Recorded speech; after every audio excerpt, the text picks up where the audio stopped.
பணித்துளிகள் ஜனவரி 24, 2026 இன்றைய தியானத்திற்கான தலைப்பு பகைமையை வெறுக்கிற தேவன். தியான வசனம் யாத்ராகமம் 20:13. கொலை செய்யாதிருப்பாயாக. தன் சகோதரனை பகைக்கிற எவனும் மனுஷ கொலைபாதகனாயிருக்கிறான் என்று 1 யோவான் 3:15 சொல்லுகிறது. தன் சகோதரனை வெறுப்பவனுக்குள் ஒரு கொலைகாரனின் ஆவி இருக்கிறது. அவன் தன் எண்ணத்தை செயல்படுத்தினால் அவன் கொலைகாரனாக இருப்பான்.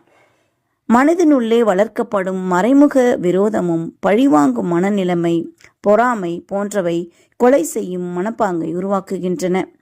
மனித சட்டங்களின் தண்டனை பயமில்லாவிட்டால் இவர்கள் கொலைகாரர்களாகவே இருப்பார்கள். நம் வாழ்க்கையில் எப்போதாவது வெறுப்பு, பொறாமை, பழிவாங்கும் எண்ணங்களுக்குள் நாம் விழுந்திருப்போம். அவை வெளிப்பட்டிருந்தால் உயிரை கொல்லும் அளவுக்கு சென்றிருக்கும். தேவனுடைய கிருபை நம்மை ஆட்கொள்ளாதிருந்தால் நாம் எப்படிப்பட்டவர்களாகி இருப்போம்? அந்த கிருபை உண்மை கிறிஸ்தவரின் வாழ்க்கையில இத்தகைய தீய உணர்வுகளை அடக்குவதோடு நின்று விடாமல் அவற்றின் இடத்தில் அன்பின் ஆவியை ஊன்றுகிறது. 6வது கட்டளை இனி ஒரு கட்டளை மட்டுமல்ல, அது மாற்றமடைந்த இதயத்திற்கான வாக்குறுதியும் ஆகிறது.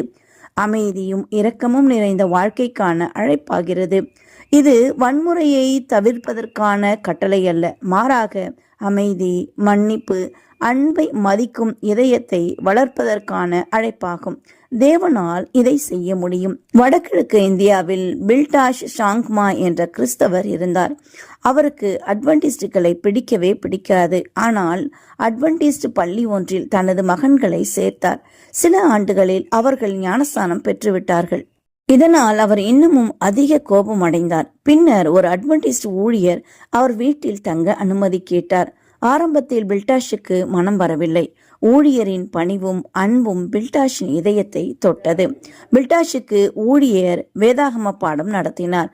பில்டாஷ் அவற்றை கேட்டபோது தேவனுடைய அன்பை உணர்ந்தார். ஆவியானவர் அவர் மனதை மாற்றினார்.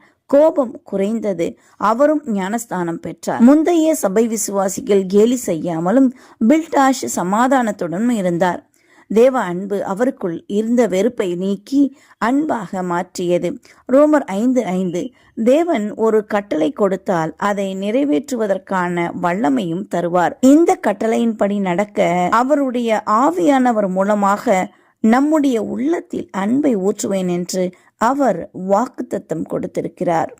வாக்குத்தத்தத்தை விசுவாசிப்போம். பகைமை, பொறாமை, கோபம் அவற்றை எல்லாம் அகற்றுவோம். தேவன் நம்மை ஆசீர்வதிப்பார். இந்த நாள் உங்களுக்கு இனிய நாளாயிருக்கட்டும். யாவருக்கும் ஓய்வு நாள் நல்வாழ்த்துக்கள்.